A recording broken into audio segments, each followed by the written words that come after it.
It is hard to conceive, but 3 days ago, both World Trade Towers rose 1,362 feet into the sky. Engineers at the firm that built the building's best guess to account for the missing 1,200 feet of material from each tower is that large portions simply vaporized into the dust that rained down on New Yorkers immediately after the collapse. It was that powerful. Get out of here! We're talking here about 43,600 windows, 600,000 square feet of glass, 200,000 tons of structural steel, 5 million square feet of gypsum, 6 acres of marble, and 425,000 cubic yards of concrete, turned in good part into a cloud, says environmental medical doctor Stephen Levin. I was astonished at the degree to which solid materials were turned into pulverized dust as a consequence of that building collapse. I think it was striking. 425,000 cubic yards of cement turned to dust. Let's divide that by the typical 8-yard cement trucks you see every day for context, and that would work out to 53,125 cement trucks. Let me say that again, 53,125 of your average, typical, everyday cement trucks.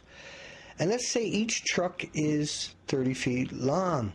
Multiply that by 53,125 is 1.6 million foot, or 318 miles of trucks in a line, tailgate to bumper, give or take 50 or 60 miles.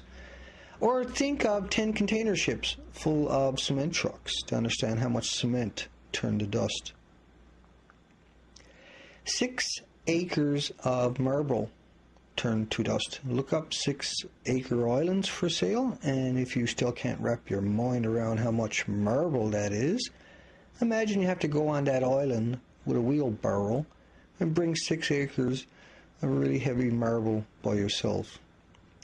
And it's not dust yet. Over 5 million square feet of gypsum turned to dust. 5 million square feet of raw gypsum would fill up half a container ship.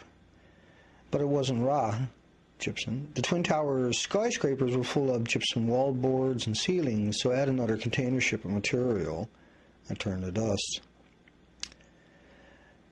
The Tar Valley in southern France has the world's tallest vehicle bridge. It's 1,125 feet.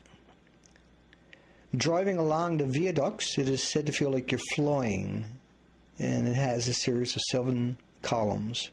Each one are 290 foot tall, and they weigh 700 tons.